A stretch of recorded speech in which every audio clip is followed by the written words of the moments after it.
चला आता गप्पा मारूया. चला. ऋतुजा एकांकिकांमधून कामाची सुरुवात झाली, Yes. बरोबर?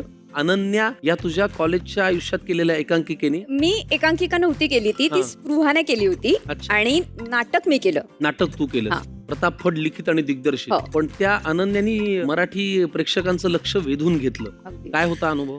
कमालीचा अनुभव होता, कारण बाकी गोष्टींमुळे फेमस होत होते, घराघरात पोहोचत होते, पण एक तो अभिनेत्री म्हणून शिक्का असतो ना की काम बरं करते बाबा, तर ते मला असं वाटतं अनन्यामुळे साध्य झालं. अनन्याचं महत्व अनन्य साधारण आहे Yes. असं म्हणायला काही हरकत नाही. आणि झी मराठीवरती सुद्धा तू नांदा सौख्य बरे नावाची मालिका केली. येस, ती पण चांगली चालली, लोकांना ती खूप आवडली. अगदी. कारण आजही रेस्टॉरंट मध्ये जेव्हा लोक भेटायला येतात तेव्हा स्वानंदी म्हणून हाक मारतात Correct. आणि ती ओळख मला झी मराठीने दिली. फार छान. मराठी झी5 ची एक वेब सिरीज सुद्धा तू केलीस. येस, त्याचा अंधार अनुभव माया. कसा होता आणि ती तुझ्या आयुष्यात कशी आली? मी आधी वर्षभर हिंदी मालिका करत होते, ती संपताच मला ह्या मालिकेचं ऑडिशन आलं आणि त्यात भीमराव मुढे दिग्दर्शक होते, जे माझ्या पहिल्या एकांकिकेचे दिग्दर्शक होते 2004 साली. Correct. सो ते माझ्यासाठी ना खूप पर्सनल प्रोडक्ट होतं की आपल्या माणसांचं काहीतरी येतंय आणि त्याचा आपण भाग आहोत. आणि कोकणात शूटिंग, रात्रभर शूटिंग, सगळ्या नाईट शिफ्ट, त्यामुळे आणि एक ते भूताटकी आणि ते सगळं असल्यामुळे तो माहोल, तर ते सगळं करताना एकदम असं मज्जा आली.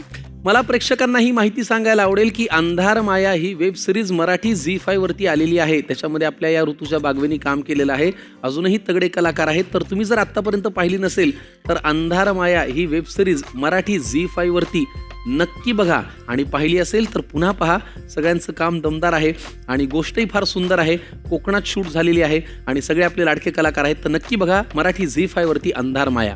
बरं, आकांक्षा, ग्लॅमरसच्या या सगळ्या जगामध्ये रील करणारी लोक आहेत. अर्थात प्रत्येक गोष्ट करायला एक छान टॅलेंट लागतं. कुठलंच माध्यम कमी जास्त आपण त्याला मापण्यात काही ती चूक करायचं काही काम नाही. पण तरी सुद्धा हे सगळं करत असताना नाटकाला धरून ठेवावं असं का वाटतं? एकतर ते लाईव्ह मीडियम आहे, तिथे जेवढं मला असं वाटतं की तो जो ठोका चुकणं असतं त्या फिलिंगला मी ऍडिक्ट झाले विकेत उभं राहून. त्यामुळे आणि अर्थात मी जेव्हा कॉलेज संपलं तेव्हा डायरेक्ट मॅक्स सरांनी आम्हाला झी मराठीचाच कार्यक्रम होता, मराठी पाऊल पडते पुढे, त्यात ते जज होते आणि तसं आम्हाला आणि माईम करायचो आम्ही, त्यामुळे पांढरा रंग असायचा अख्खा वेळ. तर सरांनी ओळखण्याचा काही संबंध नव्हता, पण आमच्या डिरेक्टरला सरांनी सांगितलं की ती बारीक मुलगी, तो जाडा मुलगा, त्यांना माझ्याकडे घेऊन ये. आणि अशा पद्धतीने आम्ही कॉलेज संपल्या मॅक्स सरांकडे अंश थिएटरमध्ये जॉईन झालो. मग ते सगळं तिकडचं चित्र भारावून टाकणारं होतं. या सगळ्यात तुमची मैत्री कधी आणि कशी झाली? एक गंमत अशी आहे की माझी आई हिला शिक्षिका होती, वर्ग शिक्षिका होती 4थीला. तुझी आई? हो. पार्ले टिळक शाळेत, आणि तेव्हापासून शी वॉज अ ब्राईट स्टुडंट. बरं, त्याच्यानंतर मी डायरेक्ट तिला पाहिलं ते स्टेजवर, एकांकिका कुठली तरी एकांकिका पाहिलेली.